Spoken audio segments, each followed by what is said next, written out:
বাংলাদেশের মানুষ আর ভোকা নাই। রাজাকার এই মুহূর্তে বাংলা ছাড়, এইগুলো আজগুবি কথা বলে আর বাংলার মানুষকে তোমরা ঠকাতে পারবে না। যতই তোমরা আজগুবি কথা বলো, আজগুবি কথা বলে বাংলার মানুষকে আর ঠকানো যাবে না। জোরে কথা ঠিক কিনা?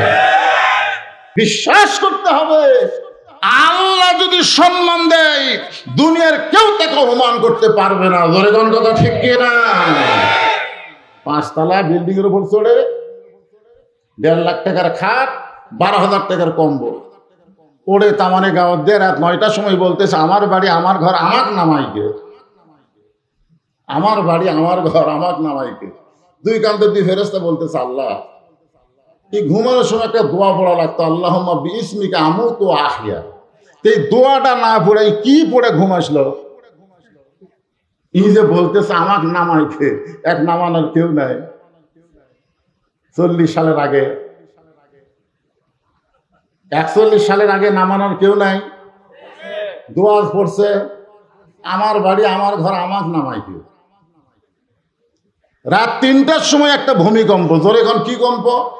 খালি বিল্ডিং একটু সামান্য একটু নড়া দিছে, ওই এত ফোর্সে নামছে যে কম্বলের মধ্যে লুঙ্গি খুলে আছে, এই লুঙ্গিটাও পর্যন্ত পরার সময় পাইনি। কি হয়ে নামছে? ন্যাংটা হয়ে। ধরে কোন কি হয়ে? কান্দের ফেরেশতা বলতেছে আল্লাহ নামাইলা নামাইলা, তাই বলে ন্যাংটা করে নামাইলা। আজকে যারা বুঝতেছেন না, আবল তাবল কথা বলতেছেন, আমার আল্লাহ ন্যাংটা করে নামায় বাংলাদেশে 45 মিনিট টাইম দেয়নি, ভারতে পাঠায় দিছে। ধরে কোন কথা ঠিক? আল্লাহ পারে। ধরে কোন আল্লাহ পারে? সব ধ্বংস। বুড়িটার ঝুপড়ি বাড়ি পর্যন্ত কিছুই হয় নাই। আল্লাহ ডাকতে বললেন নূহ তদন্ত করো। এবার নূহ নবী তদন্ত করার জন্য বললেন বুড়িমা। যেই বললেন বুড়িমা, সঙ্গে সঙ্গে বুড়ি টোকলা নিয়ে হাজির। যেই বলছে বুড়িমা, সঙ্গে সঙ্গে কি নিয়ে হাজির? উনি বললেন বুড়িমা টোপলা কেন? বলে বাবা সাইজ হয়ে আছি, ওয়ালা তামুতুন্না ইল্লা ওয়া আনতুম মুসলিমুন। আমাদেরকে সাইজ হয়ে থাকা লাগবে। সাইজ সাইজ বোঝেন? এখন যে সাইজ হয়ে আছেন, মরিয়া যাবেন কি হয়ে মরবেন? আল্লাহ বলেছেন মৃত্যুবরণ করো না। মুসলমান না হয়ে মৃত্যুবরণ করা যাবে না। মুসলমান হয়ে মৃত্যুবরণ করতে গেলে আমাদের সাইজ হয়ে থাকা লাগবে। ধরে কোন কথা ঠিক কিনা? ওদের একটা গান শুনছিলাম, যখন শেখ রেহানা আর শেখ হাসিনা পলাচ্ছে, 2 বোন, আপনার ভিডিও দেখছেন, সামান্য একটা ভিডিও কিন্তু দেখাচ্ছে। শেখ রেহানা খালি মাটির দিকে তাকা হাঁটতেছে, আর শেখ হাসিনা খালি। ওই সময় আমার এই গানটা মনে পড়লো, কত জনকে কত কি দিলাম, যাবার কালে এক সংসারও দেখা না হইলাম। আহা, বাড়িঘর সহায় সম্পত্তি সবই থাকবে, সব থাকবে, যে কোনো মুহূর্তে আমাদের ডাক আসবে। ধরে কোন কথা ঠিক কিনা? যে কোনো মুহূর্তে। খালি ডাক দিছে বুড়িমা, আর বুড়ি টোপলা নিয়ে হাজির। কারণ বুড়ি সাইড হয়ে বসে আছে যে বন্যা নামক গজব আসবে, আর গজব আসলে তো খেতা খুঁতা এরকম গোছাতে দেরি হয়ে যাবে, এদিকে পানি এসে তোলা ফেলা দিবে। দরকার নাই, আগে থেকে সাইজ। নূহ নবী কখন বুড়িমাকে ডাকবে এটা বুড়ি যেমন জানে না, কখন আমাদের আজরাইলের ডাক পড়বে, মৃত্যুর ডাক পড়বে, আমরাও কিন্তু কেউ জানি না। ধরে কোন কথা ঠিক কিনা? ছেলেবেলেরা কি ভাবতে চায়? তোমার দাদা বেঁচে আছে, এই তোমার দাদা বেঁচে আছে, তোমার বাপ বেঁচে আছে, তুমি তো সিরিয়াল নম্বর 3। যুবকেরা একটু মনোযোগ দাও বাবা, তোমাদের জন্য ওয়াজ। বুড়ে মানুষকে ওয়াজ শোনা লাভ কি? যখন হয়েছে আমরা ঢিল, আল্লাহর সাথে দিছে মিল, এমনি মিল দিছে। যখন রুকু সেজদা ঠিক মতো করবার পারতো, তখন মসজিদে যায়নি। ঘুষের চাকরি যতদিন করছে ততদিন তওবা করেনি। চাকরি যেই রিটায়ার হচ্ছে আল্লাহর কাছে বলতেছে, আল্লাহ আমি আর জীবনে ঘুষ খাবো না, আল্লাহ আমি আর খাবো না। আল্লাহ কয়, পাগলা তোর চাকরি আছে, তোর চাকরি নাই, তুই ঘুষ খাবি কেমনে? যতদিন মাজাই বলছিল ততদিন মসজিদে যায়নি, এখন বুড়া হয়ে গেছে, চামড়া ঢিল, মসজিদে দিছে মিল, এখন খালি দোষ ধরতেছে। আমার এলাকার এরকম একজন মুরব্বী সারা জীবন শয়তানি করছে, বুড়া বয়সে নামাজ পড়ছে। ওই মসজিদে আজান দেওয়ার আগে আসে, মুয়াজ্জিন আজান দেওয়ার আগে আসে, যদি 1-8 মিনিট দেরি হয়, এই মুয়াজ্জিন মাস গেলে বেতন নাও না মিয়া। মুয়াজ্জিন কয়, কে রে, কি বুড়া বয়সে নামাজ ধরে আমার চেহারা শুরু করলো। তো এখন ওই বুড়ার ভয়ে মুয়াজ্জিন ঠিক মতো আজান দেয়। তো বুড়াই ফজর নামাজ পড়বার আসে, দেখে মুয়াজ্জিন আজান দিয়ে যায়, গোসল করছে। মুয়াজ্জিন আগে কি দিছে, তারপরে গোসল করছে। বুড়া কয়, কে রে, আগে আজান দিল তারপরে গোসল করলো, তার মানে নাফাক অবস্থা আজান দিল দিয়ে পাক হলো। যাক, আজকের দিন কিছু কমো না। পরের দিন আবার আইসা দেখে মুয়াজ্জিন আজান দিছে, ওই বুড়াক দেখে আজান দিয়ে তারপরে গোসল করছে। ইমাম সাহেব যেই ফজরের সালাম ফিরাইছে, বুড়া লাভ ধরে বলতেছে, জরুরি এলান। সমস্ত মুসল্লি কয়, কি জরুরি এলান? বলে, আপনারা জানেন এই মুয়াজ্জিন ফজর আজান দেয় তারপরে গোসল করে। সমস্ত মুসল্লি কয়, নাউজুবিল্লাহ, মুয়াজ্জিন সাহেব আপনি নাপাক অবস্থায় আজান দেন তারপরে গোসল করেন। মুয়াজ্জিন বলতেছে, এই বুড়ার জন্য। এই বুড়া এই সারা জীবন শয়তানি করছে আর বুড়া বয়সে নামাজ ধরছে, 1 মিনিট দেরি হওয়ার দেয় না। আপনারা মাস গেলে আমার 4000 টাকা বেতন দেন, বর্তমান সময় বলেন তো 4000 টাকা বেতন দিয়ে আমার সংসার চলবে? 5 ওয়াক্ত নামাজের আজান দেই, বেতন দেন মাত্র 4000। আমি এই জন্য এশার নামাজ পড়ার পরে এই যে পাশে গুদাম দেখতেছেন, এই গুদামে আমি কুলিগিরি করি, আলু বস্তা করি, সেই বস্তা আবার স্টোরের মধ্যে ঢুকাই, এগুলো কাজ কাম করি ফজরের নামাজের আগ পর্যন্ত করে। আমার শরীর তো ঘামে যায়, শরীরের মধ্যে ময়লা জমে। এই বুড়ার জন্য, এই শালা বুড়ার জন্য আমি আগে আজান দিই, কারণ দেরি হলে তো এই খেপে যাবি, এর জন্য আগে আজান দিই, তারপরে আমি গোসল করি। কয় টাকা বেতন দেন মুয়াজ্জিন?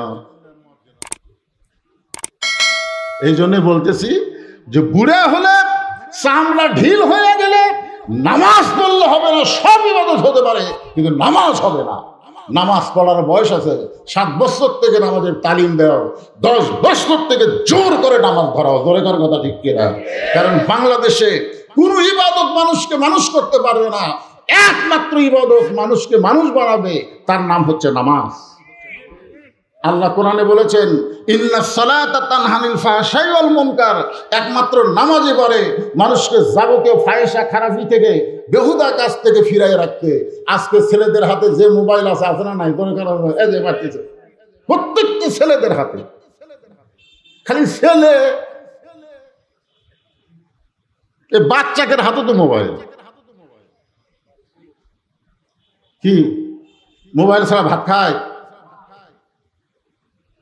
এই মোবাইলের মধ্যে কত কিছু দেখা যায়, কিন্তু যারা নামাজ পড়বে 5 ওয়াক্ত, বিশ্বাস করেন এই মোবাইলের খারাপ কিছু তারা দেখবে না। খারাপ কিছু সামনে আসলেই আস্তাগফিরুল্লাহ আস্তাগফিরুল্লাহ, কেউ না দেখলেও আল্লাহ দেখতেছে, আর 2 কান্দের ফেরেশতা লিখতেছে। জোরে কোন কথা ঠিক কিনা? দেখতেছে কে? নামাজ পড়ার সঙ্গে সঙ্গে আল্লাহ 2টা পুরস্কার দিবেন। আল্লাহ বলতেছেন, ফালিয়াবুদু রব্ব হাযাল বাইত আল্লাযী আত'আমাহুম মিন জু'ইন ওয়া আমানাহুম মিন খাউফ। ওই ঘরের মালিকের তোমরা গোলামি করো, ওই ঘরের মালিকের তোমরা গোলামি করো, তোমাদেরকে সঙ্গে সঙ্গে 2টা পুরস্কার দেওয়া হবে। 1 নম্বর পুরস্কার হলো তোমাদের রেজেকের কোনো পেরেশানি থাকবে না। আর 2 নম্বর পুরস্কার হলো ওই ভারতের ভয় করা লাগবে না, আমেরিকার ভয় করা লাগবে না। যাবতীয় ভয় থেকে আল্লাহ তাআলা পুরোপুরি নিরাপত্তা দিয়ে দিবে। সুবহানাল্লাহ, জোরে বল। নামাজ ইযা নুদিয়া লিস-সালাত মিন ইয়াউমিল জুমআহ ফাসাউ ইলা যিকরিল্লাহ। এই নামাজকেও আল্লাহ জিকির বলেছেন। ফাযকুরুনি আযকুরুকুম, নামাজ হচ্ছে সবচাইতে দামি জিকির। জোরে কর কথা, ঠিক কিনা কথা বলে? নূহ নবী বলতেছে, বুড়িমা বন্যা গজব শেষ। বন্যা গজব কি শেষ? আসলে তোমাকে ডাক দেওয়ার আমি খেয়ালই করি, তোমাকে যে হাত ধরে নৌকায় তুলবো তোমার কথা আমার মনেই নেই। বুড়ি মুচকে হাসিতে বলতেছে, বাবা এই জন্যই তুমি যখন বলছিলে বন্যা গজব আসলে হাত ধরে নৌকায় উঠাবো, তখন আমি প্রশংসা করছিলাম কার? কারণ আমি জানি সবাই সবাইকে ভুলতে পারে, কিন্তু একজন কখনো ভুলবে না, তিনি হচ্ছেন আমাদের। আরো জোরে বলেন। তাহলে যিনি আমাদের কখনোই ভুলবে না, তাহলে জিকির করব কার নামে? আরো জোরে না, দয়াল বাবা, আমার দয়াল বাবার। কিন্তু মাইক এরকম ভম ভম করে কেন বাবা? সাউন্ড আসতে হোক, কিন্তু দয়াল বাবার দরবারেতে কেউ ফিরে না খালি হাতে। কি তাহলে সব সময় জিকির করব কার? জিকির মানে নামাজ আসতেছে, জিকির মানে পর্দা আছে, সব আলোচনা হবে, একটু ধৈর্য নিয়ে বসবেন। এখন ফেরেশতা জিবরাইল এসে দেখে সড়কের উপরে হযরত ইব্রাহিম চোখের পানি নিয়ে কাঁদতেছে। কি নিয়ে কাঁদতেছে? চোখের পানি নিয়ে কাঁদতেছে। ফেরেশতা জিবরাইল বললেন, ওগো আল্লাহর নবী ইব্রাহিম, নিচে নমরুদের চুলার আগুন দাউ দাউ করে জ্বলতেছে, আর নিচের আগুনের দিকে তাকায়া আপনি কি এমন করে কাঁদতেছেন? যদি আপনি চান, এই খেয়াল করে, ফেরেশতা জিবরাইল বলতেছে, যদি আপনি চান, আল্লাহ আমাকে 600 পাকা দিছে। কয়শো পাকা? একটা পাখার বাতাস দিব, আগুনের চুলে সাগরের মধ্যে গিয়ে নিভে যাবে। যদি আপনি খালি চান। আমাদের জাতির পিতা বললেন, জিবরাইল,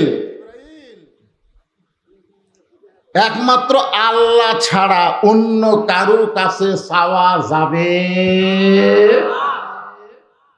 এটাকে অন্তর থেকে বলতেছেন না এমনি? একমাত্র আল্লাহ ছাড়া অন্য কারুর কাছে চাওয়া যাবে না। সূরা ফাতিহার মধ্যে আমরা সবাই স্বীকারোক্তি দিচ্ছি। এই টার্গেট লাইট মারে কে? সবাই আমার সঙ্গে পড়েন, পড়েন, ইয়াকা না'বুদু ওয়া ইয়াকা নাস্তাঈন। আমরা গোলামি করি কার? আমরা সাহায্য চাইবো কার কাছে? উকিল এসে বলতেছে, আজকে রাত 12টায় আপনার ফাঁসি হবে, আজকে রাত 12টায় আপনার ফাঁসি হবে। মীর কাসেম আলী বলতেছে, এখন রাত কয়টা বাজে? তো বলে, এখন রাত বাজে 9:30। কয়টার সময় ফাঁসি হবি? খেয়াল করে শোনেন, কয়টার সময় হবি? আর এখন বাজে কয়টা?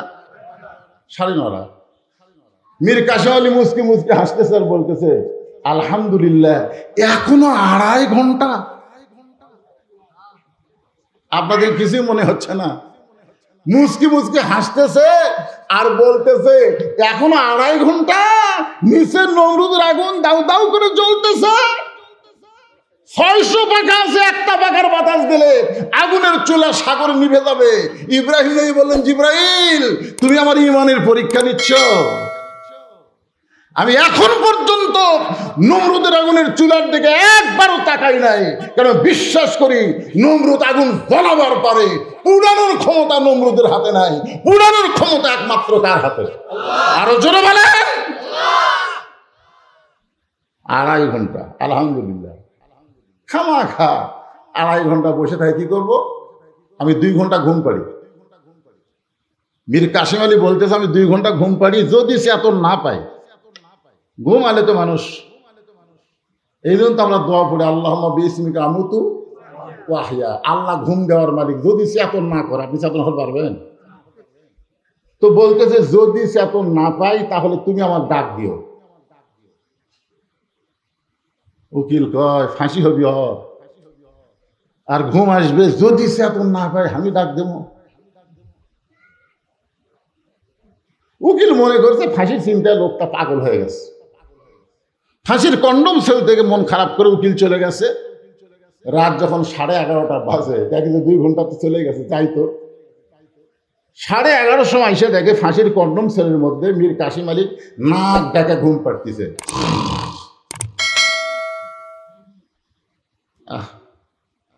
আর মাত্র 8 ঘন্টা পরে এই লোকটার ফাঁসি হবে, আর সেই লোকটা নাক ডাকা ঘুম পাড়ে, পায়ের আঙ্গুলি নড়াইছে ঘুম থেকে। এই কোরআন হলো সব চাইতে বড় জিকির। সেই কোরআনের মধ্যে আল্লাহ বলেছেন, আল্লাহ রাস্তায় অন্যায় ভাবে যাদেরকে হত্যা করা হয় তাদেরকে তোমরা মৃত্যু বলো না, আমি আল্লাহ বলতেছি তারা জীবিত। 2 ঘন্টা ঘুমের মধ্যে আল্লাহ পাক আমাকে দেখাইছে ওই ফাঁসির মাধ্যমে 8টা জান্নাতের দরজা আমাকে বরণ করবে। জিবরাইল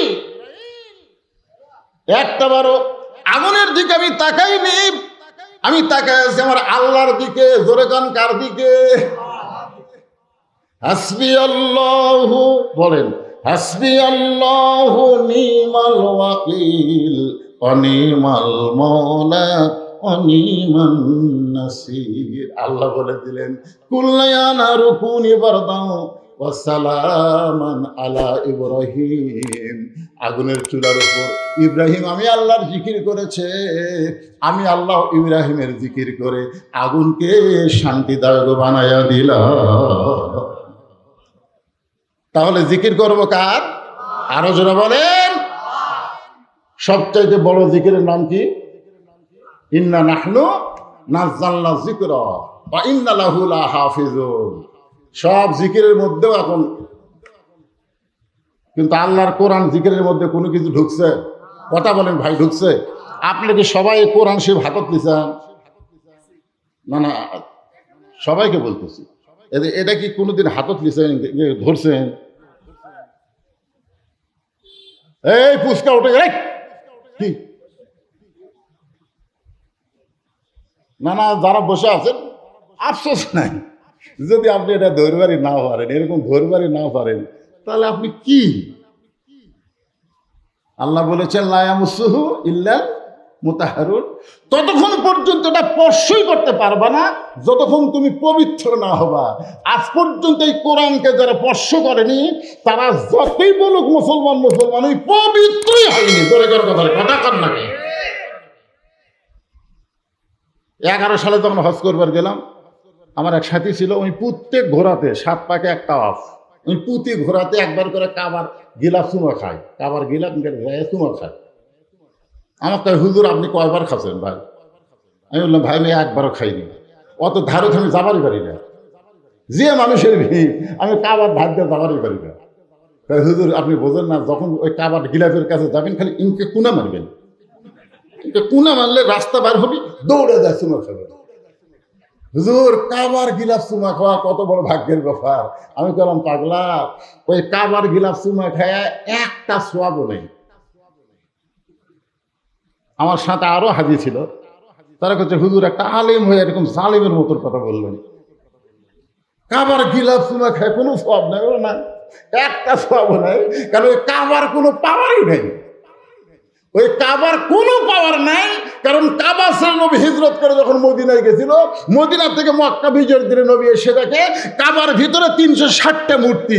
যে কাবার নিজে মূর্তি খেতাবার পারে না, সেই কাবার গিলাফ কুমা খেলে কোনো সব হবে না, কারণ কাবার কোনো পাওয়ার নাই।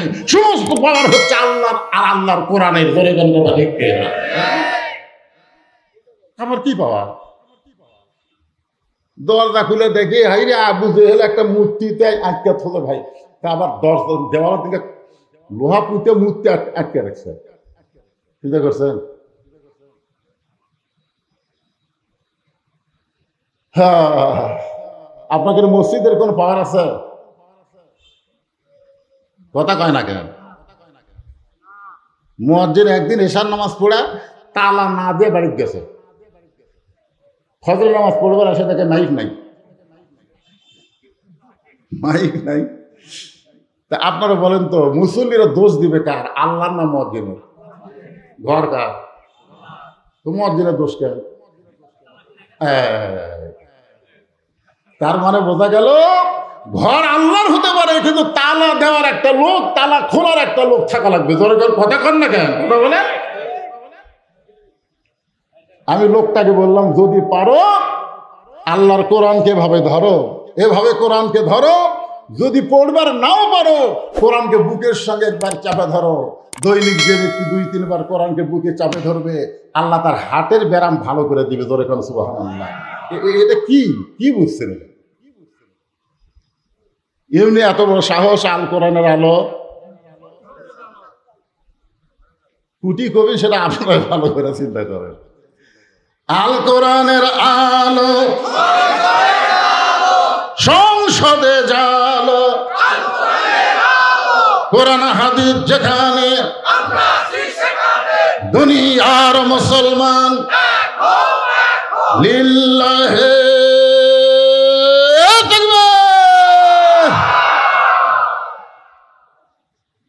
ঘরের মধ্যে কোরআন চলতেছে না, আপনাকে পাঠাগারে চলবে। কিন্তু ঢাকা ওয়াসা কোম্পানি একটা ট্যাঙ্কি বানাচ্ছে ঢাকা। ওই ট্যাঙ্কির গাওয়াত লেখা আছে 2 কোটি লিটার পানি। 2 কোটি লিটার পানি আটে এই ট্যাঙ্কি। নিচে 8-10টা ডিপ টিউবওয়েল দিয়ে ওই পানি তুলতেছে অনবরত ওই ট্যাঙ্কিতে। ওই ট্যাঙ্কির পানি পাইপের মাধ্যমে একেবারে মালিক শুনে পাচ্ছে, ভম ভম করতেছে। পাইপের মাধ্যমে প্রত্যেকটা বাসায় পানি যাচ্ছে। বাসার লোকেরা পানি পান করতেছে, ওযু করতেছে, গোসল করতেছে। কিন্তু একদিন গভীর রাত্রে ওই ট্যাঙ্কির ছাপনা খুলে, ট্যাঙ্কির কি খুলে? ছাপনা আছে, ছাপনা বুঝেন না? ছাপনা খুলে ওর মধ্যে একটা মরা মহিষ ঢুকে দিছে। মরা মহিষ ঢুকে দিয়ে আবার ছাপনা আটকে দিছে। ওই মহিষটা ওই ডিবের পানি যে উঠতেছে, ওই পানিতে ওই মহিষটা আস্তে আস্তে ফুলে উঠে পৌঁছিয়া গলে ওই ট্যাঙ্কির পানি নিচ থেকে কিন্তু পবিত্র পানি উঠতেছে, কিন্তু ট্যাঙ্কির মধ্যে কি? মরা মোষ। ওই মরা মোষ ঘুলে গেলে সমস্ত বাসার চলে যাচ্ছে পানি। বাসার লোকেরা পানি নিয়ে গিলাসের মধ্যে অসাকাহম রব্বহম সারাবান তহুরা। আপনারা বলেন তো, যতই কোরআন শরীফ পড়ে, দোয়া পড়ে পানি পান করবে, পানি পাক হবে? কেন হবে না? কারণ ট্যাঙ্কি না পাক। তোর এখন কি না পাক? আমাকে বাংলাদেশের ট্যাঙ্কির নাম হলো সংসদ। যেরকম ট্যাঙ্কির নাম কি? ওই সংসদ যদি না পাক থাকে, আপনি যতই ঘরের মধ্যে ওয়াসাকাহুম রাব্বুহুম শারাবান তাহুরা বলে পানি পান করেন, আপনি পবিত্র পানি পাবেন না। আগে ট্যাঙ্কি পবিত্র করা লাগবে। জোরে কোন কথা ঠিক কিনা? হ্যাঁ, ট্যাঙ্কি পবিত্র, ঘরের মধ্যে কাল ঢুকতেছে আর কোরআন শরীফ খতম দিচ্ছে। আমার এলাকার যে মেয়েটা সবচাইতে বেশি কোরআন খতম দেয়, ওই মেয়েটা ব্যাপারটা। হ্যাঁ, এক চাচা এসে বললো, হুজুর আমার বৌমা এই বছর রমজানে 3 খতম কোরআন করছে, বক্সা দেন। ওরা আবার বক্সাবার পারে না, আমাকে কয় বক্সা দেন। তো বক্সা দিয়ে লাভও আছে, প্রতি খতম 100 টাকা করে, বুঝেন না? হাই রে, রমজান মাসের শেষের 10 দিন তো আমাকে টাকা ভাই কোন পকেটে থবেন? সব পকেট ভরা, খালি বক্সা দেওয়া। আমি কইলাম, চাচা আপনার যেই বেটার বউ 3 পারা 3 খতম কোরআন পড়ে, সেই বেটার বইয়ের পর্দা আছে? 3 বার কোরআন শরীফ খতম দিছে 1 মাসে, অথচ সেই আয়াতটা কতবার পড়েছ? করোনা ফি বুয়ুতিকুন্না ওয়ালা তাবাররাজনা তাবাররুজাল জাহিলিয়াতিল উলা। রাসূল ডাকতে বললেন, ফাতেমা, ও ফাতেমা, তোমার কি কখনো মনে হয় তোমার বাবা আল্লাহর নবী বলে তুমি জান্নাতি? তোমার বাবা বিশ্ব নবী বলে তুমি জান্নাতে যাবে?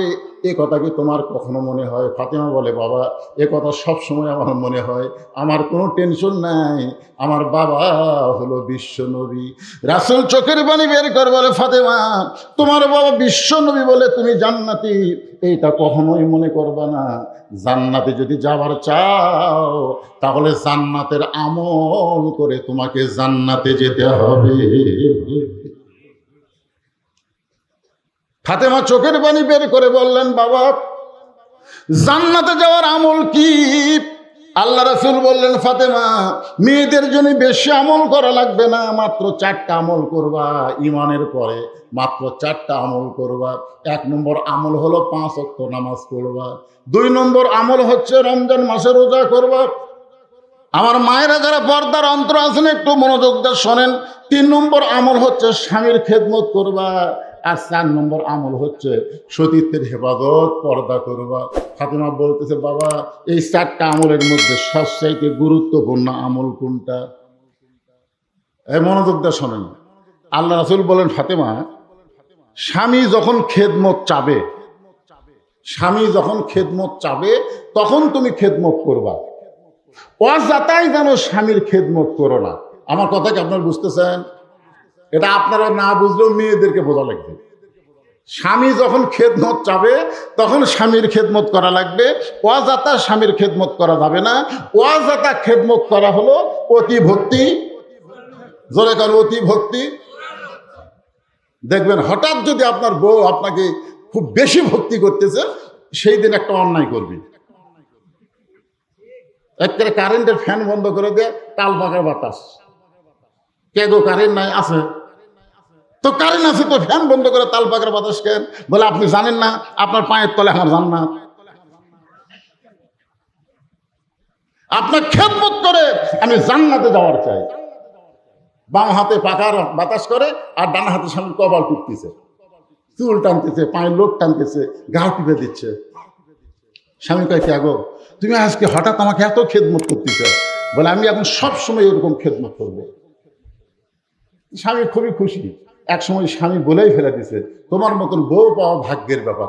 যেই বলেছে তোমার মতন বউ পাওয়া ভাগ্যের ব্যাপার, সঙ্গে সঙ্গে বউ কান্না শুরু করছে। কেউ কান্দতেছে। স্বামীকে, কে গো কান্দো কেন? বলে এমনি কান্দি। কি হয়েছে গো? এমনি। স্বামী কয়, আচ্ছা তুমি কি জন্য কান্দতেছ? কান্দার কারণ কও। আপনাকে বলে তো কোনো লাভ নাই, আপনাকে বলে কোনো লাভ নাই। স্বামী বলে, একটা বার বলো। বিশ্বাস করবেন, আপনি যখন চাকরির যান, আপনি যখন ব্যবসা করবার যান, আপনি যখন জমিতে কাজ কাম করবার যান, আপনার বুড়া বাপ আর বুড়ি মা আমার কলজা পুড়ে দিছে। আপনি যদি এই বাপ মার সাথে থাকতে চান তাহলে আল্লাহর হস্তে আমার বাপের বাড়ির পারে দেন। আর যদি আমাকে নিয়ে জান্নাতে সংসার করবার চান, ওই বুড়া বুড়ির বাদ দেওয়া লাগবে। অমা আলাইনা ইল্লাল বালাগ। আমার যা ওয়াজ ছিল আপনাকে শুনেছি, এখন আপনি কি আমল করবেন আপনি চিন্তা করেন। এখন স্বামীর কাছে যদি এই জিকির থাকে, এ আমার দিকে তাকান, স্বামীর কাছে যদি এই জিকির থাকে, আল্লাহর কোরআন থাকে, তাহলে আল্লাহর কোরআন স্বামীকে এসে বলবে, লিয়াবলুয়াকুম আইয়ুকুম আহসানু আমালান ওয়া হুয়াল আজিজুল গফুর। আল্লাহু আকবার। কি বুঝলেন? আল্লাহর কোরআন বলতেছে তোমাকে পরীক্ষা করা হবে, সুন্দর আমলের পরীক্ষা করা হবে। লিয়াবলুয়াকুম আইয়ুকুম আহসানু আমালা, তোমাকে সুন্দর আমলের পরীক্ষা করা হবে। এই মুহূর্তে তোমার সুন্দর আমল কি? আল্লাহর কোরআন বলতেছে, ওয়াকাযা রাব্বুকা আল্লা তা'বুদু ইল্লা ইয়্যাহু ওয়া বিল ওয়ালিদাইনি হাসানান। আল্লাহর ইবাদতের পরেই তোমাদের বাপ মাকে তোমরা ভক্তি করো, তোমরা সম্মান করো, তোমরা আদর করো, তোমরা খেদমত করো। একথা কার? বউ বাপ মায়ের বিরুদ্ধে করলো আর আল্লাহর কোরআন বাপ মার। তাহলে আপনি কোনটা পরীক্ষা কোনটা? এই সময় আপনি কি করবেন? বউ কাছেলে আদর করবেন, বরং আপনাকে বলে ওঠ ওঠ। বউ কই, কে গো পাতা পাকার বাতাস লাগবে না? পাকার বাতাস কপাল টিপতে লাগবে না? তোর কপাল টিপা দেখ যা আছে বের হ। কোথায় যাবো? তুই না তুই বাপের বাড়ি যাবার ছেলে। তুই কি মনে করছিস পাগলি তুই আমার খেদমত করবো, হঠাৎ ভক্তি করে আমার বাপ মায়ের বিরুদ্ধে ওয়াজ করবো? আমার বাপ মা মরে গেলে কিয়ামত পর্যন্ত কাঁদলে বাপ মা পাওয়া যাবে না, আর তুই সকালে মরবু বিকালে বিয়ে করবো রে। বউ মরলে বউ পাওয়া যায়, বউ ছেড়ে দিলে বউ পাওয়া যায়, কিন্তু বাপ মা মারা গেলে কাঁদলে কিয়ামত পর্যন্ত পাওয়া যায় না। দরকার হলে বাপ মার কাছেই থাকবো, তোর মতন বউকে ঘরে রাখবো না। সঙ্গে সঙ্গে বউ পা ধরে বলবে আপনি আসলে আল্লাহর ওলি। জোরে কোন কথা ঠিক কিনা ভাই? কথা কম ভাই। আল্লাহ রাসূল বললেন, ফাতেমা দৈনিক 24 ঘন্টার মধ্যে 5 বার নামাজ পড়বা, 5 ওয়াক্ত নামাজ পড়বা। যদি তুমি অতিরিক্ত নফল নামাজ পড়তে চাও তাহলে আলীর হুকুম নিবা। ধরে কোন সুবহানাল্লাহ, সুবহানাল্লাহ কন না কেন? যদি তুমি 5 ওয়াক্ত নামাজ বাদ দিয়ে অতিরিক্ত নামাজ পড়তে চাও তাহলে তোমার স্বামীর হুকুম নিবা। কার হুকুম? আপনারা বুঝতেছেন না? হ্যাঁ, স্বামীর হুকুম নিবা। বৎসরে 12 মাসের 1 মাস তোমরা রোজা রাখবা, রমজান মাসে রোজা রাখবা। ধরে কোন মাসে? তাহলে 24 ঘন্টার মধ্যে কয়বার নামাজ? সবসময় নামাজ না 5 বার? 5 বার। আর 12 মাসে কয়টা? 1 মাস রোজা। আর স্বামী যখন খেদমত চাবে তখন খেদমত। আর সতীত্বের হেফাজত পর্দা করা, এটার কোনো সময় না, এটা সব সময়। আমার সঙ্গে কি আপনারা একমত? পর্দা কি সব সময় না মাঝে মাঝে? আপনাকে এলাকায় কি কোনোদিন আপনি দেখছেন যে দাদির গাঁত বোরকা আছে, নাতনির গাঁত নাই? আমার এলাকার কোনো মেয়ে মানুষ মরে গেলে 5 কাপড় দেয়। আপনাকে এলাকাত কটা দেয়? আমার এলাকাত মরে গেছে 5 কাপড় দিছে। আপনাকে এলাকাত মরে গেলে মেয়ে মানুষের কয় কাপড় দেয়? আচ্ছা, ওই খাটনি মেয়ে মানুষের লাশ যে রাখে, খাটনি কি লাশ বাইর করে থই না ঢাকা থই? লাশ কি করে? ঢাকা থই না। আপনার বুঝতেছেন না আমার কথা? তো লাশটা যখন ঢাকে তখন ফেরেশতারা কি করে জানেন? আল্লাহ, এই মেয়ে মানুষ যখন জীবিত আছিল তখন পাড়ার সব পুরুষ মানুষ এই মেয়ে দেখছে, এখন মরে গেলে 5 কাপড় দিয়ে আবার খাটনি চাদর দিয়ে ঢাকছে। কারণ কি? আল্লাহ বলতেছে দেশের নাম বাংলাদেশ রে, ওই দেশের মেয়েরা বাঁচতে মানে না রে, মরার পরে মানে।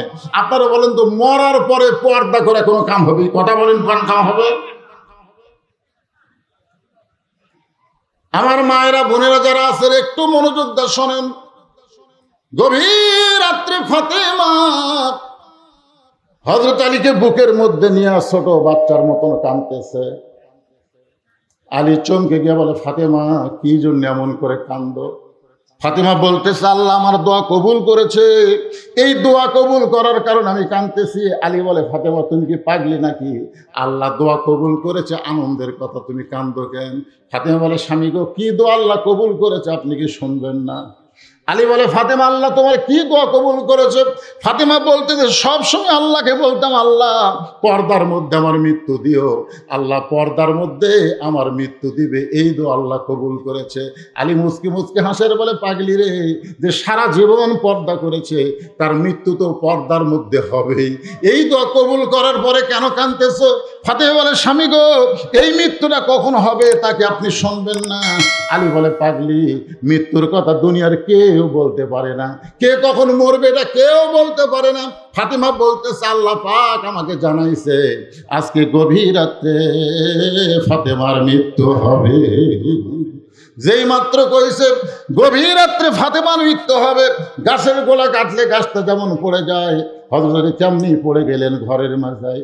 মা ফাতেমা মুচকি মুচকি হেসে স্বামীর কপালে একটা চুমা দিয়ে বললেন, স্বামী গো, এমন করে আপনি কাঁদবেন না, এই দুনিয়া থাকার জায়গা না, এই দুনিয়াতে আসলে যাইতে হবে। জোরে বলেন, আসলে। সবাই বলেন সত্য কথাটা, জাত সাকারাতুল মাউত হাক্কুন, মৃত্যু যে তোমাদের জীবনে সত্য, এ ব্যাপারে কোনো সন্দেহ আছে? তাহলে সকলেই বলেন, যুবক বলেন, বৃদ্ধ বলেন, কচি কাঁচা বাচ্চারা বলেন, আসলে যাইতে হবে বাবা, এই দুনিয়া থাকার জায়গা না। মিশে মায়ায় বন্দি থাইকা করলাম কত খেলা, পশ্চিমে তাকায়া দেখো তোমার ডুইবা গেছে বেলা, এক পলকের নাই ভরসা, এক পলকের নাই ভরসা, মিশে সকল আশা, কখন বুঝি দারুণ ঝড়ে ভাঙবে তোমার বাসা। একটাবার চোখ বন্ধ করে দেখেন, এত সুন্দর বাড়ি করেছেন, এত সুন্দর দুনিয়ার ঠিকানা করেছেন, থাকতে পারবেন না, যাইতে হবে, যাইতে হবে। আমার এক বন্ধু ছিল বগুড়া রহমাননগরে, মাঝে মধ্যে আমাকে বলে, ভাই আমি একটা বাসা তৈরি করছি, তুই একদিন আসিস তো। বন্ধু, তা আমি গেলাম ওর বাসা দেখতে। বাসা দেখবার যা ওর গেট দেখে, বাসার যে গেট, গেট বোঝেন না, ওই গেট দেখে আমি আশ্চর্য। একে সোনালি রঙের এমন কারুকার্য করা। তা আমি ওটা দেখে বলতেছি, ভাই এই বাড়ি তো। ওই আমার দিকে তাকায় মুচকি মুচকি হাসে। আমি, হাসিস কেন? বলে, ভাই আসলে আলেমেরা কি মূর্খ নাকি? আমি বললাম, মূর্খামির কি দেখলে? দেখো এটা বাড়ি, এটা বাড়ি। তাই বলে, ভাই এটা কি? এটা বাসা। বাসা এত কোটি টাকা খরচ করে তৈরি করছি, তার নাম বাড়ি। তুই যেটা থাকিস সেটা হচ্ছে বাড়ি রে পাগলা, আর এই শহরে যেটা, এটা বাসা। আমি আসলেই চমকে উঠলাম। আমি ওরে কইলাম, ভাই আমি ছোটবেলা একটা গান শুনতাম, সে গানটা তোর কাছে 2 লাইন বলি তো, দেখতো গানটা কেমন লাগে। তোকে চলো আমার ঘরত চলো। তার মানে ঘরত যাওয়ার আগে এই গেটতে এই গান হবে, গেটতে। এপারে তোর বসত বাড়ি, ওই পারে তোর বাসা, এপারে তোর বসত বাড়ি, ওই পারে তোর বাসা। ভবদরিয়ায় পাড়ি দিতে, ভবদরিয়ায় পাড়ি দিতে, কেমনে করলি আশারে, এপারে তোর বসত বাড়ি, ওই পারে তোর বাসা। আমি বললাম, ভাইজান যারা প্রকৃত মুসলমান হবে, দুনিয়ার বাড়ি তাদের বসত বাড়ি, এখানে চিরস্থায়ী থাকতে পারবে না, কিন্তু দুনিয়া ছেড়ে যখন কবরে যাবে, কবর থেকে আসল বাড়ি জান্নাত আল্লাহ তাদেরকে দিয়ে দিবে। তাহলে মুসলমানের আসল বাড়ির নাম কি? এ সবাই জবান খুলে বলেন, নাম কি? আর দুনিয়াতে যত কবর বাড়ি, এ কবর কে বলে? কবর হচ্ছে দরজা। কবর একটা বাড়ি হয়, একটা বাড়ির সাইজ কি হয়। প্রত্যেকটা মুসলমান কবর নামক দরজা দিয়ে তার আসল জান্নাত নামক বাসায় চলে যাবে। আপনি জানেন না যে কবরত খালি দেহ থাকবে, দেহ। আর এই যে আমাদের ভিতরে পাখি নাই, পাখি, এই পাখিটা ভালো মুসলমানের পাখি যাবে ইল্লিন নামক জান্নাতের বাগানে, কিয়ামত হওয়া পর্যন্ত ওই ইল্লিন নামক জান্নাতের বাগানে থাকবে আমাদের পাখি। তোরে কেন সুবহানাল্লাহ। আর এই কাফের বেঈমান যারা মুশরিক ফাজিল, তাদের রুহুটা থাকবে সিজ্জিন নামক জাহান্নামের অতল গহ্বরে। আমাদের পাখি থাকবে কোথায়? ইল্লিন নামক জান্নাতের বাগানে। জোরে কান কোথায় থাকবে? মাশাআল্লাহ। বিশ্বাস করেন না আপনার ভাই? বিশ্বাস করেন না?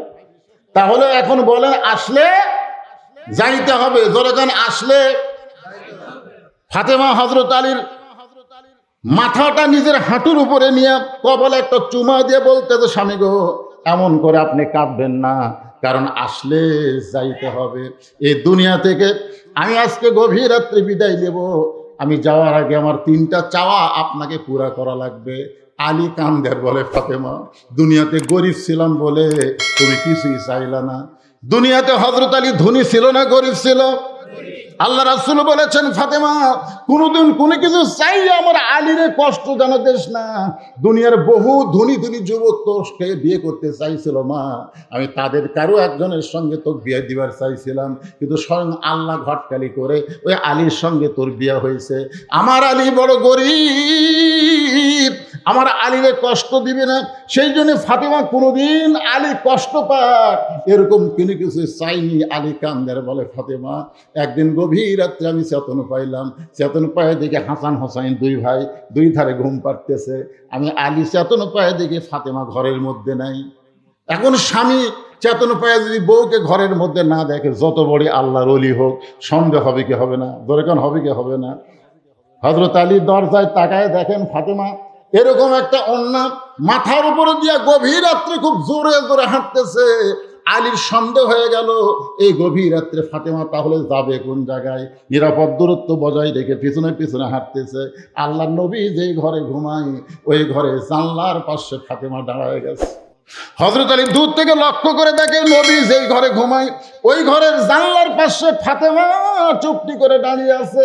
আলী মনে মনে চিন্তা করে আমার বিরুদ্ধে কিছু বলার জন্য বাপের কাছে আইছে, দেখি কি বলে। কিছুক্ষণ পরে আলী শুনতে পায় ফাতেমা জানলা দিয়ে বলতেছে, বাবা আজকে যদি আমার মা খাদিজা দুনিয়াতে থাকতো, আজকে যদি আমার মা খাদিজা দুনিয়াতে থাকতো আমি আপনার কাছে আসতাম না বাবা, কিন্তু আমার মা দুনিয়া থেকে চলে গেছে, এখন আপনি ছাড়া তো আমার কেউ নাই।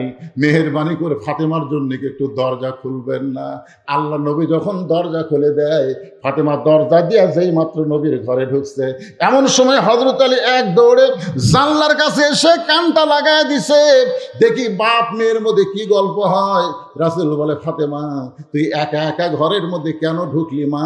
আলীকেও ঘরের মধ্যে নিয়ে আয়। হয়তো আলী জানলা থেকে চমকে উঠছে, কিন্তু আমি জানলার কাছে, এটা রাসূল কেমনে জানলো? রাসূল বললেন, ফাতেমা তুই কেন একা একা ঘরের মধ্যে ঢুকলি? আমার আলীকেও ঘরের মধ্যে নিয়ে আয়। ফাতেমা বলতেছে, বাবা আপনার জামাই আলী ঘুম পাড়তেছে, হাসান হোসেন ঘুম পাড়তেছে, বাবা গো এই সুযোগে আমি আপনার কাছে আইছি চোরের মতন, মেহেরবানি করে আপনি একটু বাতি জ্বলান, মেহেরবানি করে একটু বাতি জ্বলান। রাসূল বলে, ফাতেমা বাতি জ্বলান লাগবে না, তুই কি বলবি বল। ফাতেমা বলতেছে, এর আগে বহুদিন বলেছি, বলে কোনো লাভ হয় নাই, আজকে একটু আপনাকে দেখাবার চাই। আল্লাহর নবী যখন বাতি জ্বালাইছে এমন সময় ফাতেমা দুইটা হাত নবীর সামনে বাড়ায় দেয়। বাতির আলোতে নবী দেখতে পায় ফাতেমার হাতের তালু আছে কিন্তু চামড়া নাই, দুইটা হাত গোস্তের টুকরার মতন হয়ে গেছে। বলে, বাবা এই হাত দিয়া আমি জাতা আর ঘুরাতে পারি না বাবা, জাতা ঘুরাইতে গেলে হাত ফেটে রক্ত বের হয়ে আটাগুলো সব লাল হয়ে যায়। বাবা গো দুইটা দিনের জন্য আমাকে একটু খাবার দেন, দুইটা দিনের জন্য একটু খাবার ব্যবস্থা করেন, আমার স্বামীও যেন জানতে না পারে, আমার হাসান হোসেনে যেন জানতে না পারে। আল্লাহ রাসূল একটুখানি বিরক্ত হয়ে ঘরের কোনায় গিয়ে বলতেছে, আল্লাহ দুনিয়ার কত ধনী ধনী যুবক আমার ফাতেমাকে বিয়ে করতে চাইছিল, কিন্তু এমন একটা গরিব আলীর সঙ্গে আপনি কবুল করলেন। আজকে আমার মেয়েটা আমার কাছে এমন করে হাত দেখায় কান্দে, আমি যতই নবী হই কিন্তু বাবা হিসাবে সহ্য করবার পারতেছি না। সঙ্গে সঙ্গে ফাতেমা মাথায় ঘোমটা দিয়া চলে যাচ্ছে। রাসূল ডাকতে বলে, ও ফাতেমা তুই কোথায় যাস? তোর বিরুদ্ধে তো কিছুই বলি নাই। ফাতেমা বলতেছে, বাবা আমার স্বামীর বিরুদ্ধে আপনি আল্লাহর কাছে কি বলতেছেন? আপনি বলেছেন আল্লাহ বাদ দিয়ে কাউকে যদি সেজদা করার হুকুম করা হতো তাহলে প্রত্যেকটা বউকে বলা হতো স্বামীর পায়ে সেজদা করো। সেদিন থেকেও গো আল্লাহর নবী, আল্লাহর পরে আমার স্বামী আলীকে আমি সবচাইতে বেশি ভালোবাসি। আলী কান্দের বলে, ফাতেমা রে দুনিয়ার জীবনে কিছুই দিবার পারি নাই, আজকে মৃত্যু রাতে তুমি কি চাও? ফাতেমা বললেন, মাত্র তিনটা জিনিস আপনি আমাকে দেবেন। আমি মরে যাওয়ার পর রাতের অন্ধকারে আপনি আমাকে দাফন করবেন, আমি রাতের অন্ধকারে মরবো, আর দিনের বেলা আমার কবর দিবেন। আমার কবর দুনিয়ার মানুষ দেখলে আমার পর্দার খেলাফ হয়ে যাবে, রাতের অন্ধকারে আমাকে দাফন করবেন। আমার 2 নম্বর চাওয়া হলো আমার জন্য কোনো জানাজার ব্যবস্থা করা লাগবে না, আপনি মানুষ ডাইকা জানাজা করবেন, দরকার নাই। আলী বলে, ফাতেমা তুমি নবীর কলিজার টুকরা, তোমার জানাজার খবর শুনলে হাজার হাজার মানুষ জানাজায় দোয়া করবে। ফাতেমা বলে, স্বামী গো, ফাতেমা স্বামীর গাল টেনে ধরে চুমা খেয়ে বলতেছে, ওগো স্বামী গো আপনি কি জানেন না দুনিয়ার সমস্ত মানুষ যদি বলে ফাতেমা ভালো, বলেন ফাতেমা ভালো না, ওই দুনিয়ার মানুষের দোয়া দেওয়া ফাতেমার কোনো লাভ হবে না। আর দুনিয়ার সমস্ত মানুষ যদি বলে ফাতেমা খারাপ, আর আপনি যদি বলেন আমার বউ ফাতেমা ভালো, এক স্বামীর সার্টিফিকেটে ফাতেমার জন্য 8টা জান্নাতের দরজা খুলে গেল। এখন আপনারা বলেন বউ ভালো হওয়া লাগবে কার কাছে? জোরে কান কার কাছে? আর হামাকের গুলা ল উল্টা কি কয়, খালি তুমি আমাকে দেখতে পারো না, খালি তুমি পাড়া খুঁজে দেখো আমার বিরুদ্ধে কেউ নাই। ও মা মারে ওয়াজ যারা শুনতেছেন, জিকিরের ওয়াজ, ইন্না নাহনু নাযালনা যিকরা ওয়া ইন্না লাহু লাহাফিজুন, দুনিয়ার মানুষের কাছে আপনাকে ভালো হওয়া লাগবে না, স্বামী যদি আপনাকে ভালো বলে বিনা হিসাবে জান্নাতে চলে যাবে। জোরে কান সুবহানাল্লাহ, সুবহানাল্লাহ বলেন। আমার লাশটা খাটনিতে তুলবেন না, খাটনিতে 4 জন কান্দে নিবে। আমি ফাতেমা হিসাব করে দেখলাম আমার লাশ কান্দে নেওয়ার মতন কে আছে? আমার বাবা যদি আজকে দুনিয়াতে থাকতো, মরা মেয়ের লাশের খাটনি বাবা কান্দে নিবার পারতো। 6 মাস আগে আমার বাবা দুনিয়া থেকে বিদায় হয়ে গেছে। আমার হাসান হোসেন যদি বড় হইতো, মায়ের লাশের খাটনি কান্দে নিবার পারতো। আপনি দয়া করে আপনার একান্ত বন্ধু কেউ যদি থাকে তারে বলবেন সে যদি কবর খনন করে দেয়, আর আপনি গোপনে আবার দাফন করবেন। দাফন করার পরে হযরত আলী আল্লাহর কাছে বলতেছে, আল্লাহ আমার ফাতেমাকে তুমি কবুল করে নাও। এই দোয়া করার সঙ্গে সঙ্গে তাকায় দেখে সামনে কয়েকটা পুরাতন কবর দেখে, নতুন কবর আর সামনে দেখা যায় না। এখনই ফাতেমার কবর দেওয়া হলো, সেই কবরটা কোন জায়গায় গেল? হযরত আলী গোটা জান্নাতুল বাকি দৌড়ায় আর বলে ফাতেমার কবর, ফাতেমার কবর। কে যেন বলে, আলী রে, ফাতেমা পর্দা নিশি, জোহরা ডিগ্রি দিয়ে আল্লাহ তার কবরটাকেও পর্দা করে দিয়েছে। আমার মায়েরা যারা পর্দার অন্তর আছেন, মা আপনাদের জন্য বেশি ওয়াজ দরকার নাই।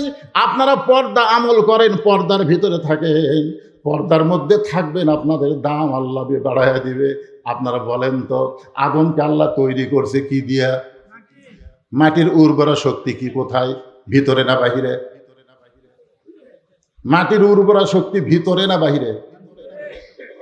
বুঝিনি।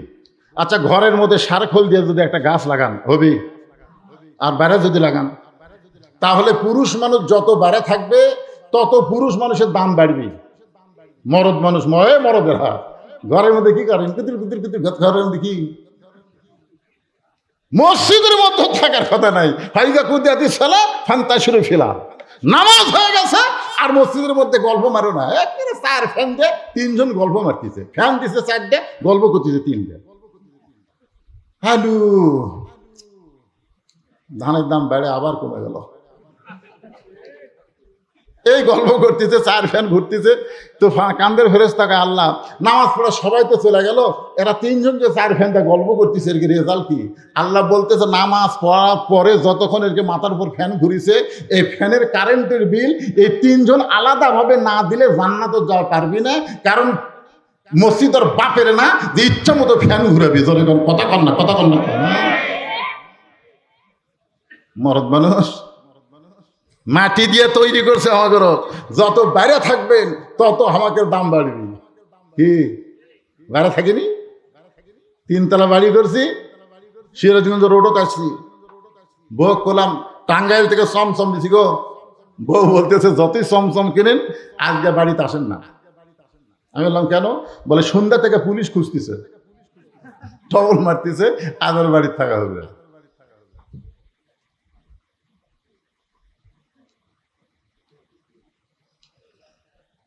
না, অন্য কিছু না। আপনারা মনে করতেন যে ওয়াজ বন্ধ করে বলতেন, তা না। আমার কাছে ঘড়ি আছে, টাইম মতো ওয়াজ। আপনারা কি বিরক্ত হচ্ছেন? না না, আরো 2 ঘন্টা না, গরমের দিন। তো যে কথা বলতেছিলাম খুব খেয়াল করেন, যে মেয়ে মানুষকে আল্লাহ তৈরি করছে কি দিয়া? হাড় দিয়া। আচ্ছা, হাড়ের সৌন্দর্য ভিতরে না বাইরে? আপনার যদি অ্যাক্সিডেন্ট হয়ে কোনো জায়গার হাড় বের হয়ে যায়, মনে করেন অ্যাক্সিডেন্ট হয়ে একটা হাড় বের হয়ে গেছে, এই হাড় কি ডাক্তার বেড়াই থবি না অন্য জায়গার চামড়া কাটে আনে হলেও ওই হাড় ঢেকে দিবি? তার মানে বোঝা গেল, হাড় যত ভিতরে থাকবে তত হাড়ের সৌন্দর্য, আর মাটি যত বাইরে থাকবে মাটির তত উর্বরা শক্তি। পুরুষ মানুষ যত বাইরে থাকবে পুরুষের আল্লাহ শক্তি বাড়ায় দিবে, আর মেয়েরা যত বোরকার মধ্যে, যত পর্দার মধ্যে থাকবে আল্লাহ তাদের সৌন্দর্য বাড়ায় দিবে। ধরে গেল সুবহানাল্লাহ। মেয়েদেরও শেষ। আর তার একবার বলি, ফাযকুরুনি আযকুরুকুম ওয়াশকুরুলি ওয়ালা তাকফুরুন ইয়া আইয়ুহাল্লাযীনা আমানুস্তাঈনু বিস-সাবরি ওয়াস-সালাহ ইন্নাল্লাহা মা'আস-সাবিরিন। আল্লাহু আকবার। ভাইজান, এই পাঠাগারের জন্যে 100টা কোরআন শরীফ লাগবে। একজন উঠবেন না। এই পাঠাগারের জন্য 100টা কোরআন শরীফ লাগবে। কয়শোটা? যারকে বাপ মা মারা গেছে, বাপ মা রুহের মাগফিরাতের জন্য একটা কোরআন শরীফের টাকা এই পাঠাগারত নগদে দেওয়া লাগবে। একটা কোরআন শরীফ মাত্র 500 টাকা। আপনি 500 টাকা দিবেন, এরকম একটা কোরআন শরীফ দান করার সওয়াব আল্লাহ আপনার বাপ মার কবরে দিয়ে দিবে। এই হাজার হাজার মানুষের মধ্যে মাত্র 100টা কোরআন শরীফ আমি চাই, 100টা। আল্লাহর কোন পাগল পারবেন যে বাপ মার কবরকে আল্লাহ জান্নাত বানানোর জন্য একটা 500 টাকা লোড দিয়ে একটা কোরআন দেওয়ার সওয়াব আল্লাহ যেন আমার বাপ মাকে দেয়। একটা কোরআন শরীফ বাবা, একটা পৃথিবীর শ্রেষ্ঠ দান, নবীর মাদ্রাসা পাঠাগারে একটা কোরআন শরীফ 500 টাকা দেন, 500 টাকা দেন, লিয়ে আসেন বাজার, লিয়ে আসেন।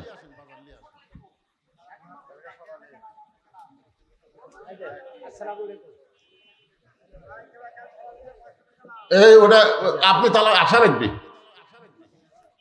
লিল্লাহি তাকবীর। 100 জনের মধ্যে নগদে একটা পাওয়া গেছে বাবা, 100 জনের মধ্যে একটা পাওয়া গেছে, আর মাত্র 99টা লাগবে। আর একটা পাওয়া গেছে, 2টা হয়ে গেছে, মাশাআল্লাহ। একজনও লড়াচড়া করবেন না, একজনও করবেন না, যারা দিবেন একমাত্র তারাই উঠে আসবেন। আরেকজন কোরআন শরীফ বাবা 500 টাকা পাওয়া গেছে, আল্লাহ আল্লাহ দান কবুল করেন। আরেকজন আল্লাহর বান্দা কোরআন শরীফ বাবদ 500 টাকা দান করেছে, আল্লাহ কবুল করেন। কোরআন কোরআন পৃথিবীর শ্রেষ্ঠ দান, এই পাঠাগারে একটা কোরআন বাবদ 500 টাকা দেবেন, মাশাআল্লাহ। আরেকজন কোরআন শরীফ বাবদ 500 টাকা দান করছে, আল্লাহ দানকে কবুল করেন, আল্লাহুম্মা আমিন। আরেকজন কোরআন শরীফ বাবদ 500 টাকা দান করেছে, আল্লাহ দানকে কবুল করেন। আল্লাহ নেক নিয়ত নিয়ে কাজা পড়ে, আল্লাহুম্মা আমিন। যাদের বেদি ব্যারাম আছে নিয়ত করেন যে আল্লাহ একটা কোরআন শরীফ, অনুনাজ্জিলু মিনাল কোরআনি মা হুয়া শিফাউ ওয়া রাহমাতুল লিল মুমিনিন। ভাইজান এই যে অনুরোধ করতে চাই যুবকেরা, মাহফিলের সর্বনাশ করা যাবে না তো, উঠবেন কেন? যারা দিবে দেখেন, আপনার তাকায় দেখেন 100টা কোরআন শরীফ চাইছি, দেয় কি না দেয় দেখেন। এরা দেওয়ার জন্য পাগল হচ্ছে, আর সাইড মারার জন্য পাগল আছে। আচ্ছা লেখেন, সে লেখেন অজাতা আল্লাহ যারা সাইড মারতেছে, অজাতা যাওয়ার সময় উষ্টে পড়ে পাও ভাঙ্গে বাড়ির না যায় হাসপাতালের জন্য যাওয়া লাগে। না না আমিন খবর করি না। এই কত কত 2টা কোরআন শরীফ বাবদ 500 1000 টাকা। মুরব্বী আপনি এটা এগুলো সাইজ করেন তো, এই বাতাসে খালি উড়বার যাচ্ছে, দেখি আপনি সাইজ করেন। আর খামা খালি কবিন যে কয়টা হলো, মাশাআল্লাহ। কি নাম বাবা তোমার? এই ময়না পাখি, কি নাম রে? মোহাম্মদ সাব্বির হোসেন কোরআন শরীফ বাবদ 500 টাকা দান করেছে, আল্লাহ কবুল করেন। আল্লাহ আরেকজন কোরআন বাবদ 500 টাকা দান করছে, আল্লাহ কবুল করেন। আরেকজন কোরআন শরীফ বাবদ 500 টাকা দান করেছে, আল্লাহ তোমার নবীর পাঠাগারে আল্লাহ দানকে কবুল করেন, আল্লাহুম্মা আমিন। আরেকজন কোরআন শরীফ বাবদ 500 টাকা দান করছে, আল্লাহ কবুল করেন, আল্লাহুম্মা আমিন।